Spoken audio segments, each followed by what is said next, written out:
السلام علیکم ناظرین حضرات، چینل کو ابھی سبسکرائب نہیں کیا ہے تو چینل کو سبسکرائب کر لیجئے، ساتھ میں بیل آئیکن ضرور دبا دیجئے تاکہ آنے والی ویڈیو کی نوٹیفیکیشن آپ کو ملتی رہے۔ میرے پیارے آقا صلی اللہ تعالی علیہ وسلم کے پیارے دیوانوں، اس لیے ضرورت اس امر کی ہے کہ ہم سب سے پہلے توبہ کے حوالے سے اچھی طریقے سے سمجھیں کہ توبہ کب تک قبول ہوتی ہے، توبہ کی قبولیت کے شرائط کیا ہیں، توبہ میں ٹال مٹول کون کرتا ہے اور توبہ توڑنے والے لوگ کون ہوتے ہیں، اور کس کی توبہ پروردگار جل جلالہ قبول فرماتا ہے، اور قبولیت توبہ کی علامت کیا ہے۔ ان چیزوں کو تھوڑا سا سمجھنے کی کوشش کریں تاکہ ہم اپنی طبیعت کو توبہ کی طرف مائل کریں، اور یہ بھی یاد رکھیں کہ زندگی کی آخری سانس تک کوئی یہ نہیں کہہ سکتا کہ میں توبہ سے بری و ذمہ ہوں، بلکہ زندگی کی آخری سانس تک نزع سے پہلے تک انسان کو چاہیے کہ توبہ اپنی زندگی کی عادت میں رکھے، اس لیے کہ اسے کسی نہ کسی طریقے سے اس کے قلب پر غبار آتا ہی رہے گا، اور قلب کے غبار کو مٹانے کا جو پہلا طریقہ صوفیاء کرام علیہم الرضوان نے جو وضع فرمایا اور جو اختیار فرمایا وہ ہے توبہ۔ میرے پیارے آقا صلی اللہ تعالی علیہ وسلم کے پیارے دیوانوں، توبہ کے حوالے سے اس چیز کو ذہن میں رکھیں کہ حضرت امام غزالی رحمت اللہ تعالی علیہ نے فرمایا کہ چونکہ کوئی انسان کسی وقت بھی گناہ سے خالی نہیں ہے، اس لیے کوئی وقت بھی ایسا نہ ہوگا جس میں کوئی شخص توبہ سے مستغنی ہو، یعنی بے نیاز ہو۔ آقا کریم رؤوف الرحیم علیہ التحیۃ والتسلیم کی سنت مبارکہ ہے کہ سرکار صلی اللہ علیہ وسلم مصلی امامت پر جب نماز پڑھاتے تو سلام پھیرنے کے بعد میرے آقا صلی اللہ علیہ وسلم بلند آواز سے 3 مرتبہ پڑھا کرتے، استغفر اللہ استغفر اللہ استغفر اللہ۔ اس سنت پر عمل دنیا کے ایک خطے میں نے پابندی سے لوگوں کو کرتے ہوئے دیکھا، اور وہ خطہ ہے موریشس۔ وہاں پر جیسے ہی امام صاحب سلام پھیرتے ہیں تو لوگ بلند آواز سے خود ہی کہنے لگ جاتے ہیں استغفر اللہ استغفر اللہ استغفر اللہ۔ تو یہ بات پہلی ذہن میں رکھیں کہ کوئی کتنا ہی عابد و زاہد کیوں نہ ہو، توبہ سے بے نیاز نہیں ہو سکتا۔ اب اس کی تفصیل امام غزالی علیہ الرحمہ نے فرمائی، کیونکہ انسان کسی حال اور کسی رتبے کا بھی ہو، یہ ضروری ہے کہ یا تو اس کے اعضاء میں سے کوئی عضو کسی گناہ کا مرتکب ہو رہا ہوگا، یا دل سے کوئی گناہ ثابت ہو رہا ہوگا، یعنی یا تو ظاہری اعضاء کسی خلاف شرع کام میں ملوث ہوں گے، یا قلب کسی مذموم خصلت میں ضرور مبتلا ہوگا۔ اصلاح کے لیے توبہ کی حاجت ہوگی۔ اگر اعضاء گناہوں سے رکے ہوئے ہیں تو دل کسی نہ کسی طریقے سے پراگندہ ہو رہا ہوگا، خیالات اس میں آتے ہوں گے، وساوس آتے ہوں گے، بہت ساری چیزیں دل میں پیدا ہوتی ہوں گی۔ تو اس لیے بھی ضروری ہے کہ انسان توبہ سے بے نیاز نہ ہو۔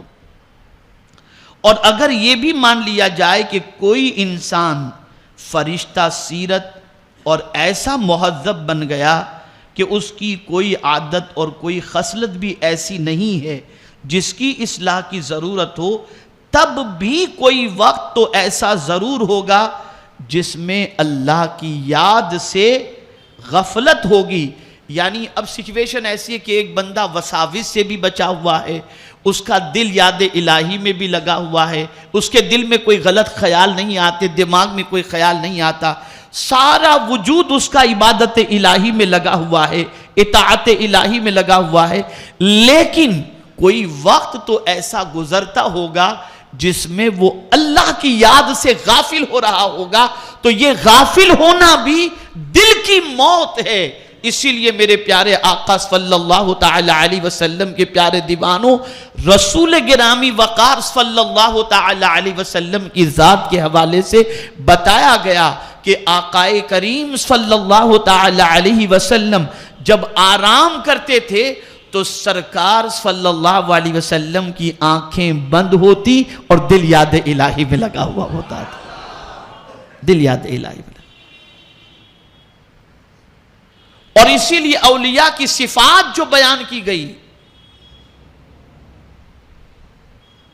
ان صفات کے اندر آپ دیکھیں گے الذین یذکرون اللہ قیاما وقعودا وعلی جنوبہم، وہ کھڑے ہوتے تھے تو اللہ کا ذکر، وہ بیٹھتے ہیں تو اللہ کا ذکر، وہ کروٹ لیتے ہیں تو اللہ کا ذکر، لیکن باوجود اس کے ان کی زندگی توبہ سے کبھی خالی نظر نہیں آتی، اس لیے کہ ان کے نزدیک یہ فلسفہ ہے کہ ایک لمحے کے لیے بھی اللہ کی یاد سے غافل ہو جانا ان کے نزدیک یہ گناہ ہے، اس لیے اس سے توبہ ضروری ہوا کرتی ہے۔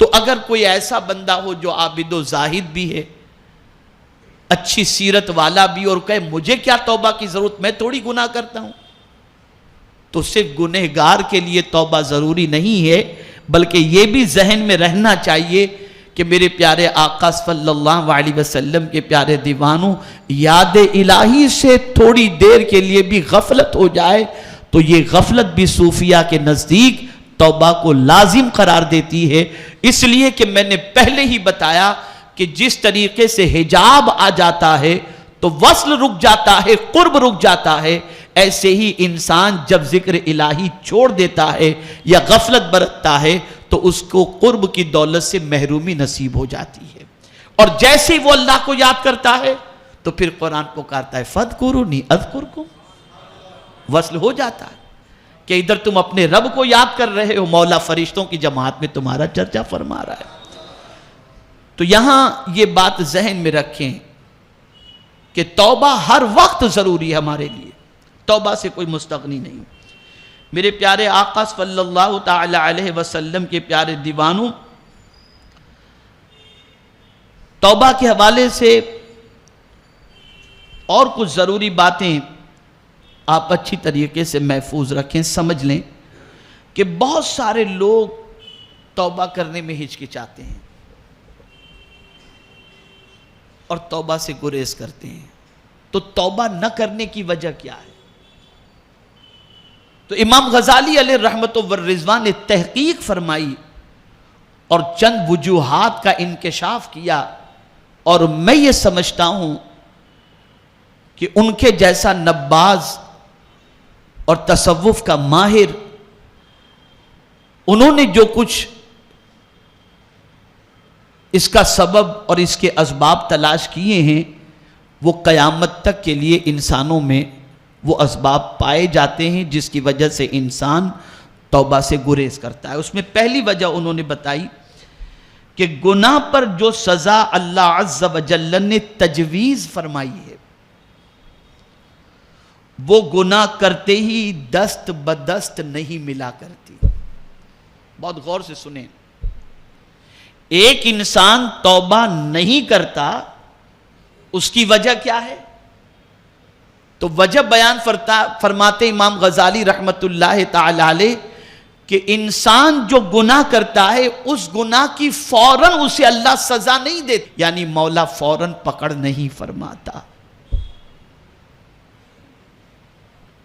میرے پیارے آقا صلی اللہ تعالی علیہ وسلم کے پیارے دیوانوں، تیسری وجہ امام غزالی رحمت اللہ تعالی علیہ بیان فرماتے ہیں کہ نفس ایک شوشہ چھوڑ دیتا ہے، وسوسہ دل میں لا دیتا ہے، اور وسوسہ بڑا خطرناک ہے، چونکہ طلبہ یہاں پر ہیں، مبلغین ہیں، حفاظ ہیں، علماء ہیں، تو میں چاہوں گا کہ کچھ اچھی طرح سے اسے سمجھنے کی کوشش کریں۔ طلبہ یہ تصور کرتے ہوں گے ہم صبح سے لے کر رات تک تلاوت کرتے ہیں، ہماری پوزیشن یہ ہے کہ ہم درس و تدریس کے اندر حصول علم میں اپنا وقت گزارتے ہیں، مبلغین سوچتے ہیں کہ ہم نماز کی پابندی کرتے ہیں، لوگوں کے اندر دعوت و تبلیغ کا کام انجام دیتے ہیں. ہر ایک اپنے اعتبار سے یہ سوچتا ہے، اور پھر وہ تنہائی میں اگر اس سے گناہ ہوتا ہے اور مولا پکڑ نہیں کرتا تو پھر وہ یہ سوچتا ہے. اب دیکھیں شیطان کیا وسوسہ پیدا کرتا ہے. وہ سوچتا ہے ارے میری اتنی نیکیاں ہیں نا، اللہ مجھے معاف کر دے گا، اور یہ تصور کو سامنے لا کر وہ توبہ نہیں کرتا. اور پھر دلیل بھی پیش کرتا ہے ان الحسنات یذہبن السیئات، نیکیاں گناہوں کو مٹا دیتی ہیں. تو توبہ نہ کرنے کی ایک وجہ یہ بھی ہے کہ بندے کی نظر گناہ اور قدرت کے پکڑ کی طرف نہیں ہوتی، بندے کی نظر اپنی عبادت اور اپنے دینی کاموں کی طرف ہوتی ہے. اس وقت اسے چاہیے کہ وہ اپنی عبادت و ریاضت اور نیکیوں کو دیکھنے کی بجائے قدرت کی طرف یہ تصور کرے کہ مولا ڈھیل دے رہا ہے، اور جس دن وہ پکڑ کرے گا دنیا کی کوئی طاقت نہیں بچا سکتی. تو اس لیے میرے پیارے آقا صلی اللہ علیہ وسلم کے پیارے دیوانوں، توبہ کرنے کے اندر کوتاہی نہیں برتنی چاہیے. اسی طریقے سے ایک اور وجہ امام غزالی رحمت اللہ تعالی علیہ بیان فرماتے ہیں کہ آدمی سوچتا ہے ابھی، اور انہیں اٹھا کر ان کے گھر پر لے جایا جاتا ہے. تو میرے پیارے آقا صلی اللہ تعالی علیہ وسلم کے پیارے دیوانوں، لمبی زندگی کی امید پر گناہ کرنا اور توبہ کے حوالے سے بڑے دنوں رات کا انتظار کر کے گناہ کرنا، اگر میں اس کو قرآن کی روشنی میں سمجھاؤں تو یہ مومن کی علامت نہیں ہے. مومن کی علامت نہیں. میں ابھی آگے انشاءاللہ آپ کو قرآن کی روشنی میں توبہ کے حوالے سے مزید بتاؤں گا، اور یہ بھی بتاؤں گا کہ منافق توبہ کے سلسلے میں کیا کرتا ہے اور مومن توبہ کے سلسلے میں کتنا چاق و چوبند رہتا ہے. تو میرے پیارے آقا صلی اللہ علیہ وسلم کے پیارے دیوانوں، قیامت واقع ہوگی، حساب کتاب ہوگا، اس سے پہلے تو ہم توبہ کر لیں گے. یہ ساری سوچ جو ہے یہ شیطانی سوچ ہے، شیطانی وسوسہ ہے، اور اس وسوسے میں گرفتار انسان جو ہے وہ گناہوں کے دلدل میں مزید پھنس جاتا ہے، اور پھنسنے کے بعد اللہ رب العزت جل جلالہ کی سخت پکڑ کا وہ مرتکب ہوتا ہے. اب یہاں جو بات اب عرض کرنے جا رہا ہوں، اسے جملہ طلبہ اور حاضرین میں سے جو بھی حفاظ و علماء اور مبلغین ہیں، اسے بالکل اپنے دل و دماغ کے اندر فٹ کر لیں اور محفوظ کر لیں. جو مقتدا ہیں، جن کی پہچان دین کے حوالے سے، ایک مبلغ کی پہچان کیا ہے؟ مبلغ کسے کہتے ہیں؟ یہ دین کا کام کرتے ہیں، اس لیے مبلغ. طلبہ کی پہچان کیا ہے؟ یہ دین کا علم حاصل کرتے ہیں، مستقبل کے ہمارے حافظ ہیں، قاری ہیں، عالم ہیں. حفاظ کی پہچان اپنے اعتبار سے، قراء کی پہچان اپنے اعتبار سے، علماء کی پہچان اپنے اعتبار سے. اب ان کے حوالے سے امام غزالی رحمت اللہ تعالی علیہ نے جو بات فرمائی ہے، اس بات کو خاص طور پر ذہن میں رکھیں. بنی اسرائیل کے ایک عالم نے جب اپنے گناہوں سے توبہ کی تو اس زمانے کے پیغمبر علیہ السلام پر وحی نازل ہوئی کہ اس کے گناہ میرے اور اس کے درمیان ہی رہتے تو میں بخش دیتا، مگر اس نے تو مقتدا بن کر میرے دوسرے بندوں کو بھی گناہوں میں مبتلا کیا. یعنی اگر کوئی حافظ قرآن، کوئی عالم دین، کوئی مبلغ اگر گناہ کرتا ہے تو گناہ کرتے اسے دیکھ کر دوسرے بھی اس راہ پہ چل پڑتے ہیں. کوئی استاد گناہ کرتا ہے تو شاگرد اس راہ پہ چل پڑتے ہیں. تو اب دیکھیے، اب وہ مقتدا اگر توبہ کرتا ہے تو امام غزالی رحمت اللہ تعالی علیہ فرماتے ہیں کہ اللہ عز و جل نے بنی اسرائیل کے ایک عالم نے جب اپنے گناہوں سے توبہ کی تو اس زمانے کے پیغمبر علیہ السلام پر وحی نازل ہوئی کہ اس کے گناہ میرے اور اس کے درمیان ہی رہتے تو میں بخش دیتا، مگر اس نے تو مقتدا بن کر میرے دوسرے بندوں کو بھی گناہوں میں مبتلا کیا اور جہنم میں داخل کرایا۔ اب یہاں پر خلاصے کے طور پر امام غزالی علیہ رحمت و رضوان فرماتے ہیں کہ جو جس درجے کا ہے اسی اعتبار سے اس کی توبہ ہوگی۔ اگر دین کی راہ کا مسافر ہے تو اس کے لیے ضرورت اس امر کی ہے کہ وہ ظاہر میں بھی گناہ سے بچے، باطن میں بھی گناہ سے بچے، اس لیے کہ اس کا گناہ، اس کی سچویشن یہ ہوگی کہ اسے دیکھ کر لوگ اس گناہ کے راستے پر چل پڑیں گے، جس کی وجہ سے وہ جہنم میں چلے جائیں گے۔ تو اب پروردگار جل جلالہ ایسے مقتدا کی توبہ قبول کرنے کے اندر پروردگار جل جلالہ ناراضگی کا اظہار فرماتا ہے۔ اور یہاں ایک اور بات مفسرین کرام اور صوفیاء کرام فرماتے ہیں کہ تم کبھی بھی اپنے گناہ پر کسی کو گواہ نہ بناؤ۔ انسان گناہ پر گواہ بنا لیتا ہے، لیکن یہاں گواہ سے مراد کیا ہے؟ انسان۔ مثال کے طور پر کسی کی نماز قضا ہو گئی تو اس نے کہا یار آج تو میری نماز چھوٹ گئی۔ یہ کہنا کسی کو آپ نے اپنے گناہ پر گواہ بنا دیا۔ اسی لیے قضا نماز بھی پڑھنے کا جو حکم ہے نا، اس کے حوالے سے زیادہ تر یہی ہے کہ آپ چھپ کر ایسے وقت میں قضا نماز ادا کرو کہ لوگوں کو یہ پتہ نہ چلے کہ آپ قضا پڑھ رہے ہو۔ جیسے عصر کی نماز آپ نے ادا کر لی جماعت کے ساتھ اور پھر آپ نے سوچا میں قضا پڑھ لوں، تو آدمی سوچے کون سی نماز پڑھ رہا ہے۔ اسی طریقے سے آپ کو عشاء کی وتر آپ نے پڑھ لی اور وتر کے بعد پھر کوئی آپ کی عشاء کی قضا ہوئی تھی اور آپ جو ہے اسی عشاء کی نماز اور وتر پڑھنے کے بعد پھر آپ قضا پڑھ رہے ہیں، لیکن عوام میں پڑھ رہے ہیں، مسجد میں پڑھ رہے ہیں، لوگ دیکھ رہے ہیں، تو وتر کے لیے جب آپ تیسری رکعت کے اندر ہاتھ اٹھائیں گے تو لوگوں کو پتہ چلے گا یار ابھی تو اس نے 3 رکعت وتر پڑھی تھی، پھر یہ کیوں پڑھ رہا ہے؟ شاید قضا پڑھ رہا ہو۔ تو آپ لوگوں کو گواہ بنا لیے۔ تو فرمایا گیا آپ گواہ مت بناؤ، اپنے گناہ پر کسی کو گواہ مت بناؤ۔ ارے جب عبادت کے سلسلے میں اس میں کوتاہی ہو جائے تو گواہ نہیں بنانا چاہیے۔ وہ لوگ جو کبیرہ گناہوں میں ایک دوسرے کو گواہ بناتے ہیں، سوچو ان کا انجام کیا ہوگا۔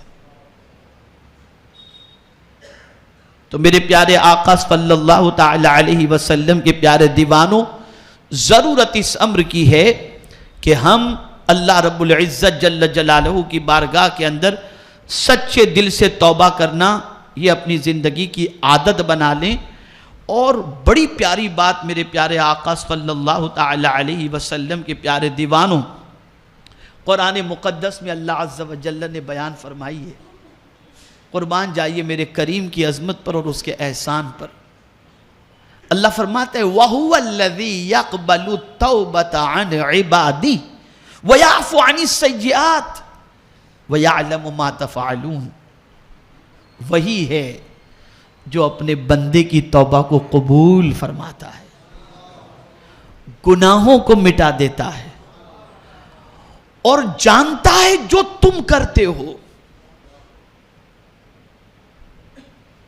اب اس بات کا تذکرہ آخر میں آ رہا ہے، جانتا ہے جو تم کرتے ہو، لیکن اس سے پہلے میرے کریم نے امید بندھائی کہ تمہارا مولا تمہاری توبہ قبول کرنے والا ہے، تمہارے گناہوں کو مٹانے والا ہے، اور وہ جانتا ہے جو تم کرتے ہو۔ اب میرے پیارے آقا صلی اللہ تعالی علیہ وسلم کے پیارے دیوانوں، توبہ کی شرطیں کیا ہیں؟ اب ہم تو کہہ دیں یا اللہ ہمارے گناہوں کو معاف فرما، بار گئے تو جو گناہ تھے پھر اسی گناہ میں دامن الجھ گیا۔ سچی توبہ کسے کہتے ہیں؟ جس کے حوالے سے قرآن مقدس میں اللہ رب العزت جل جلالہ نے ارشاد فرمایا وَأَتُوبُ إِلَى اللَّهِ تَوْبَةً نَصُوحًا. یہ توبۃ النصوح کیا ہے؟ تو حضرت حسن بصری رضی اللہ تعالی عنہ نے بڑی پیاری بات اس پر فرمائی. ارشاد فرماتے ہیں جس طریقے سے بکری کے تھن سے دودھ نکالا جائے، ایک بار جب آپ اس کے تھن سے دودھ نکال لیے تو کیا اب دودھ دوبارہ اس کے تھن میں آپ ڈال سکتے ہیں؟ جس طریقے سے نکلا ہوا دودھ تھن میں دوبارہ نہیں ڈالا جا سکتا، اسی طریقے سے جس گناہ سے بندے نے توبہ کیا، اگر وہ کبھی اس گناہ کی طرف نہ جائے تو یہی ہے در حقیقت سچی توبہ. اب اس کو حضرت مولا علی کرم اللہ تعالی وجہہ الکریم نے اس کی شرطیں بیان فرمائی. اور میں یہ سمجھتا ہوں جسے اپنا دل منور کرنا ہو اور جسے وصل مولا کی تڑپ ہو، جسے نور الہی اور اس کی شمع اللہ عز و جل کے نور کی کرنیں اگر کوئی یہ چاہتا ہے کہ اس کے قلب پر گریں، تو اسے اپنے قلب کی صفائی کے لیے جو چیز اختیار کرنی ہے، پہلی چیز وہ ہے توبہ. اور اس توبہ کی جو شرطیں مولا علی کرم اللہ تعالی وجہہ الکریم نے بیان فرمائیں، اسے آپ سماعت فرمائیں. مولا کائنات سیدنا علی کرم اللہ تعالی وجہہ الکریم نے ایک اعرابی کو یہ کہتے ہوئے سنا. آپ نے دیکھا ایک دیہاتی ہاتھ اٹھا کر دعا کر رہا تھا اور کہہ رہا تھا اللہم استغفرک واتوب الیک. اے اللہ میں تجھ سے استغفار اور توبہ چاہتا ہوں، میں تجھ سے مغفرت اور توبہ چاہتا ہوں. وہ یہ کہہ رہا تھا. امام حضرت مولا علی کرم اللہ تعالی وجہہ الکریم نے سنا. آپ نے فرمایا ایسے زبان سے توبہ و استغفار کرنا جھوٹوں کا کام ہے. اس نے عرض کی کہ پھر حقیقی توبہ کس طرح ہوگی؟ صرف زبان سے اگر کوئی کہہ رہا ہے تو اس کہنے کو مولا علی فرماتے ہیں جھوٹوں کی توبہ ہے. تو اس دیہاتی نے پوچھا کہ حضور یہ بتائیں کہ سچوں کی توبہ کیا ہے؟ اب اسے سن لو. اور جسے اپنے دل کو صاف ستھرا منور مجلہ کرنا ہو، وہ ان 6 شرطوں کو پیش نظر رکھے اور اپنی سچی توبہ کی طرف اپنے قدم کو بڑھانے کی کوشش کرے. مولا علی کرم اللہ تعالی وجہہ الکریم نے فرمایا حقیقی توبہ کی 6 شرطیں ہیں. کتنی شرطیں؟ بولیے 6 شرطیں. پہلی شرط گزشتہ گناہوں پر ندامت، یعنی جو گناہ پہلے ہو چکے ہیں نا اس کے بارے میں شرمندگی ہو. میں نے کیا کر لیا، میں نے کیا کر لیا، مجھ سے یہ کیسے لغزش ہو گئی، فیلنگ ہو اندر سے، جلن محسوس ہو. میں اپنے کریم کو کیا منہ دکھاؤں گا، میرا اعمال قیامت کے دن کھولا جائے گا تو میرا کیا ہوگا. اور شرمندگی، اسے خجالت محسوس ہو، ندامت محسوس ہو. تو پہلی چیز مولا علی کرم اللہ تعالی وجہہ الکریم نے فرمایا گزشتہ گناہوں پر ندامت. میں بڑی معذرت کے ساتھ عرض کرتا ہوں، بہت سارے لوگ گناہوں کی لذتوں کو یاد کر کے گناہ کا موقع نہ ملنے پر افسردہ ہو جاتے ہیں اور بڑی رات کو توبہ کرتے ہیں. یہ جھوٹوں کی توبہ ہے. گناہ جب یاد آئیں پشیمان ہو جاؤ، شرمندہ ہو جاؤ. تو پہلی شرط امام مولا علی کرم اللہ تعالی وجہہ الکریم نے بیان فرمائی گزشتہ گناہوں پر ندامت. دوسری شرط اگر فرائض قضا ہوں تو ان کا اعادہ. جو فرائض آپ سے چھٹ چکے ہیں اس کا اعادہ کریں، آپ اسے ادا کریں، آپ اس میں کوتاہی نہ برتیں. اور پھر اس کے حوالے سے فرمایا گیا کہ اس میں چستی کا مظاہرہ کریں، اس لیے کہ آپ نے توبہ کی ہے. تو جب توبہ کی ہے تو دوڑو اس کی طرف اور جو کچھ آپ کے سر پر بوجھ ہے اس بوجھ کو اتارو جلدی سے. تو فرائض کی طرف اعادہ، پختہ ارادہ کرنا، یہ تیسری شرط، پختہ ارادہ کرنا کہ پھر وہ گناہ ہرگز نہیں کروں گا. یہ پختہ ارادہ، مضبوط ارادہ کرنا، اب وہ گناہ نہیں کروں گا.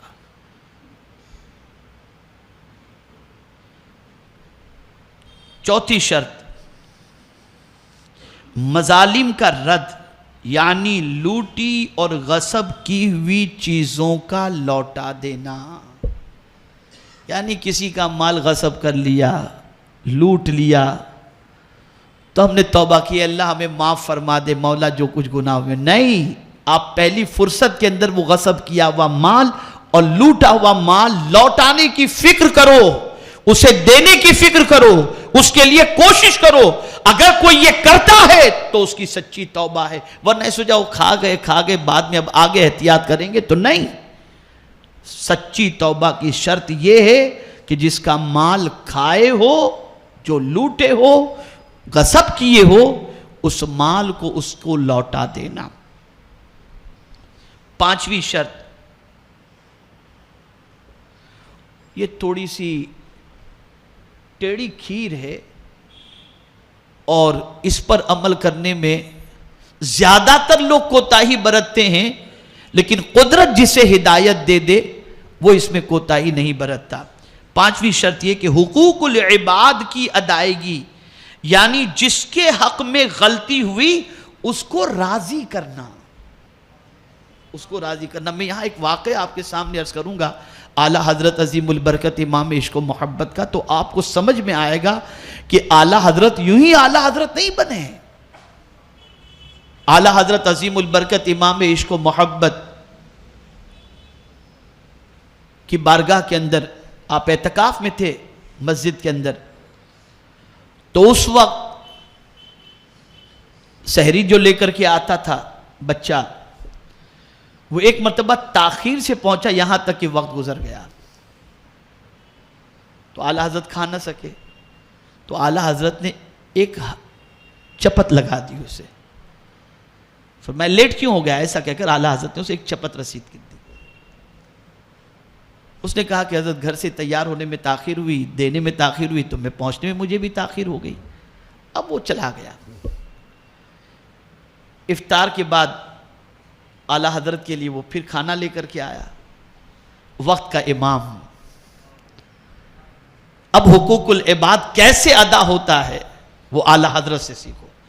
اعلیٰ حضرت عظیم البرکت امام عشق و محبت وہ ننھے سے بچے کے سامنے دو زانو بیٹھ گئے اور اس کے سامنے ہاتھ جوڑ کر کہتے ہیں، جو صبح میں نے تمہارے ساتھ زیادتی کی مجھے معاف کر دو، اور سنو میں نے تمہیں تماچا مارا تھا تم بھی مجھے مار دو.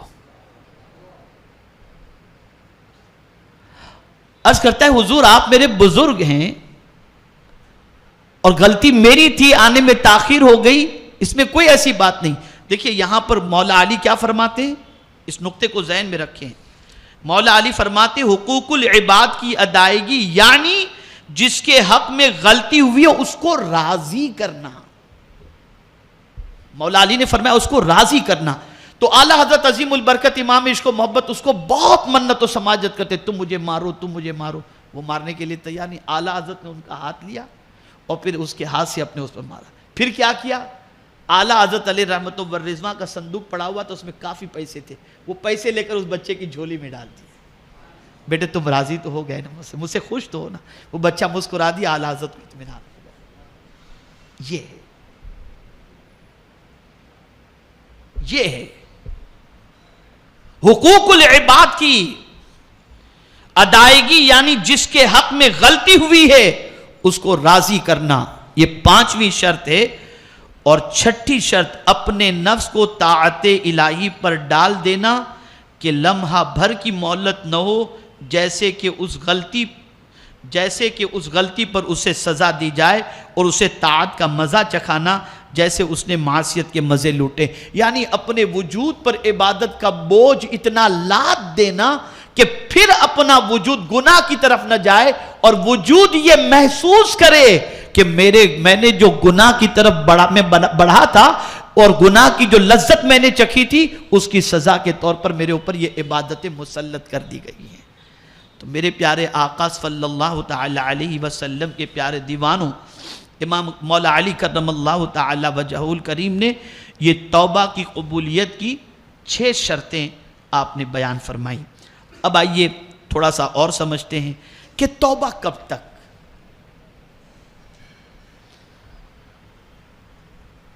آدمی جو سوچتا ہے نا، اللہ کا کرم دیکھیے، اللہ نے توبہ کے سلسلے میں کتنا لمبا وقت عطا فرمایا ہے۔ اسی طریقے سے توبہ کے قبول ہونے میں علامہ نووی رحمت اللہ تعالی علیہ فرماتے ہیں کہ توبہ کے قبول ہونے کی چند شرائطیں: جب تک سورج مغرب سے طلوع نہ ہو اس وقت تک توبہ کا دروازہ کھلا ہوا ہے۔ جیسا کہ حضرت ابو ہریرہ رضی اللہ تعالیٰ عنہ سے روایت ہے کہ رسول گرامی وقار صلی اللہ علیہ وسلم نے فرمایا: من تاب قبل ان تطلع الشمس من مغربها تاب اللہ علیہ، جس نے آفتاب کے مغرب سے طلوع ہونے سے پہلے توبہ کر لی اللہ تعالیٰ اس کی توبہ قبول فرمائے گا۔ یعنی ابھی سورج کہاں سے نکلتا ہے؟ مشرق سے نکلتا ہے، اور کہاں غروب ہوتا ہے؟ مغرب میں۔ لیکن جب تک سورج مغرب سے نہیں نکلے گا اس وقت تک میرے کریم نے توبہ کا دروازہ کھلا رکھا ہے۔ آؤ میرے بندوں، مجھ سے توبہ کر لو، میں تمہاری توبہ کو قبول فرما لوں۔ وہ کریم ہے، اپنے بندوں کو چاہتا ہے کہ بندے اس کے قریب ہو جائیں۔ اسی طریقے سے توبہ کی قبولیت اور توبہ کب تک مقبول ہے اس کا دوسرا وقت بھی آپ سماعت فرمائیں۔ میرے پیارے آقا صلی اللہ تعالی علیہ وسلم کے پیارے دیوانوں، غرغرے موت اور وقت نزع سے پہلے توبہ کرے، کیونکہ وقت نزع میں توبہ قبول نہیں ہوتی اور نہ وصیت نافذ ہوتی ہے۔ تو آدمی نزع کی کیفیت میں آ جائے اور اس کے گلے سے غرغرے کی آواز آنے لگے، اس سے پہلے وہ توبہ کر لے۔ اور میں یہ سمجھتا ہوں کہ ہم میں کا کوئی نہیں جانتا کہ کب ہم اس دنیا سے جائیں گے، تو ہمیں اپنی موت کے وقت کا علم نہیں، تو ہمیں چاہیے کہ اللہ رب العزت جل جلالہ کی بارگاہ کے اندر سچے دل سے اپنے گناہوں سے توبہ کر لینی چاہیے اور پروردگار جل جلالہ کو راضی کرنے کی کوشش کرنی چاہیے۔ ایک مرتبہ درود شریف پڑھ لیں۔ اللہم صلی علی سیدنا و مولانا محمد معدن الجود والکرم وآلہ الکرام وابنہ الکریم وبارک وسلم صلاۃ وسلام علیکہ یا سیدی یا رسول اللہ صلی اللہ تعالی علیہ وسلم۔ میرے پیارے آقا صلی اللہ تعالی علیہ وسلم کے پیارے دیوانوں، اب توبہ کون نہیں کرتا، اور توبہ نہ کرنا یہ کس کی علامت ہے، اسے بھی سمجھو۔ اگر شیطان وسوسہ پیدا کرے کہ یار جانے دو، ابھی مولانا لوگ تو کہتے رہتے ہیں، یہ تو درس ہوتا رہتا ہے، ابھی توبہ کرنے کی کیا، پھر کبھی کر لیں گے، بڑے دن بڑی رات۔ اگر کسی کے ذہن میں یہ وسوسہ آتا ہے تو قرآن اس کے بارے میں کیا کہتا ہے؟ اولا یرون انہم یفتنون فی کل عام مرۃ او مرتین ثم لا یتوبون ولا هم یذکرون۔ کیا انہیں نہیں سوجھتا کہ ہر سال 1-2 بار آزمائے جاتے ہیں، پھر نہ توبہ کرتے ہیں نہ نصیحت مانتے ہیں؟ اب یہاں میں ایک سوال پوچھنا چاہتا ہوں، کیا آج پوری دنیا میں مسلمان روز آزمائے نہیں جا رہے؟ کتنی آزمائشیں ہیں، کتنے امتحان ہیں، لیکن اتنی آزمائشوں کے باوجود اللہ نے تو یہاں پر منافقین کے بارے میں فرمایا کہ سال میں 2 مرتبہ ان کو آزمایا جاتا، لیکن 2 مرتبہ آزمائے جانے کے باوجود بھی وہ توبہ نہیں کرتے تھے اور نصیحت حاصل نہیں کرتے تھے، تو اللہ نے ان کے ٹھکانے کو ڈکلیئر ان المنافقین فی الدرک الاسفل من النار، کہ بے شک منافق کا ٹھکانہ جہنم کے سب سے نچلے طبقے میں۔ تو توبہ میں ٹال مٹول کرنا اور قرآن و حدیث سے نصیحت حاصل نہ کرنا، میرے پیارے آقا صلی اللہ علیہ وسلم کے پیارے دیوانوں، یہ منافق کی علامت ہے۔ اس سے پہلے کہ مولا پکڑ فرمائے، ہمیں چاہیے کہ ہم اللہ رب العزت جل جلالہ کی بارگاہ کے اندر سچے دل سے توبہ کر لیں۔ اور میرا کریم جب کوئی سچے دل سے توبہ کرتا ہے، اس لیے کہ اس نے فرما دیا وَيَعْلَمُ مَا تَفْعَلُونَ، تم جو کرتے ہو وہ جانتا ہے۔ تم دل سے کر رہے ہو، رسمی طور پہ کر رہے ہو، دکھانے کے لیے کر رہے ہو، سب جانتے ہو، اس سے کوئی چیز چھپی نہیں۔ لیکن اگر کوئی دل سے کر لے تو اس کی علامت بتائی گئی ہے، اس کی علامت بتائی گئی۔ اگر کوئی سچے دل سے توبہ کر لے تو اللہ سب سے پہلا کرم اس پر یہ نازل فرماتا ہے کہ اس کے دل کے بوجھ کو مولا ہلکا کر دیتا ہے۔ اور اس کا دل کیسا صاف ہوتا ہے؟ بڑی پیاری بات فرمائی۔ اس کا دل کیسے صاف ہوتا ہے؟ اگر کوئی بندہ سفید کپڑا لے کر اپنے ہاتھ سے صابن رگڑ رگڑ کر اس کو صاف کرتا ہو تو اس کا دل مطمئن ہوگا کہ میرا کپڑا تو اب ضرور سفید ہوگا، کیونکہ اس نے صابن بھی رگڑا، صابن بھی لگایا، اسے رگڑا بھی، اس پر پانی بھی ڈالا، تو اب اس کا دل مطمئن ہے کہ اس کا کپڑا یقیناً صاف ہو گیا۔ تو اب اس کے دل کو جو اطمینان اس صفائی کے بعد ملتا ہے، ایسے ہی کوئی سچی توبہ کر لے تو اللہ اس کے دل کو بھی صاف کر کے سکون کی دولت عطا فرما دے، سکون کی دولت۔ تو اب یہ علامت واضح ہو گئی کہ ہم جب توبہ کریں اور ہمارے قلب کو تسکین نصیب ہو جائے، دل کا غبار چھٹ جائے، دل کا بوجھ ہلکا ہو جائے، تو اللہ عز و جل سے امید رکھنی چاہیے کہ مولا کریم نے اپنے فضل و کرم سے جو توبہ کی توفیق اس نے عطا فرمائی تھی، اس نے اس توبہ کو شرف قبولیت سے نوازا ہے۔ میرے پیارے آقا صلی اللہ تعالی علیہ وسلم کے پیارے دیوانوں، بہت ساری آیتیں توبہ سے متعلق ہیں۔ ایک آخری آیت عرض کر کے میں اپنی گفتگو کو سمیٹتا ہوں، اور انشاءاللہ العظیم آئندہ درس تصوف کے اندر میں انشاءاللہ اصلاح قلب کے دوسرے اصول کو لے کر کے آؤں گا، اس لیے کہ آپ سب پڑھے لکھے ہیں۔ اس گفتگو کے ذریعے آپ اچھی طرح سے سمجھ چکے ہوں گے کہ قلب کی صفائی اگر ہم چاہتے ہیں تو اس کا پہلا طریقہ یہ ہے کہ ہم توبہ کو لازم پکڑیں۔ اور توبہ صرف یہ نہیں کہ گناہ کیے ہوں اس سے توبہ کرنا، ہر حال کے اندر اپنے کریم کی بارگاہ کے اندر توبہ کرتے رہنا، یہ ہماری ذمہ داری ہے۔ کبھی ہمارا دل خیالات کی وجہ سے گرد آلود ہوتا ہے، دماغ تصورات کی وجہ سے گرد آلود ہوتا ہے، ریاکاری کی وجہ سے گرد آلود ہوتا ہے، حسد کی وجہ سے گرد آلود ہوتا ہے، یہ ساری چیزیں ہوتی ہیں۔ تو ہمیں کسی حال کے اندر بھی توبہ کو نہیں چھوڑنا چاہیے۔ اور رسول کرامی وقار صلی اللہ علیہ وسلم سید الانبیاء ہو کر اپنی امت کو بتانے کے لیے میرے آقا صلی اللہ علیہ وسلم دن میں 70 مرتبہ یا 100 مرتبہ استغفار کیا کرتے تھے، تاکہ امت بھی اللہ کے رسول کی سنت پر عمل کرتے ہوئے اس چیز کو اپنی زندگی میں لازم کر لے۔ میرے پیارے آقا صلی اللہ تعالی علیہ وسلم کے پیارے دیوانوں، اللہ توبہ کی وجہ سے گناہ کو نیکیوں میں کس طرح تبدیل فرماتا ہے۔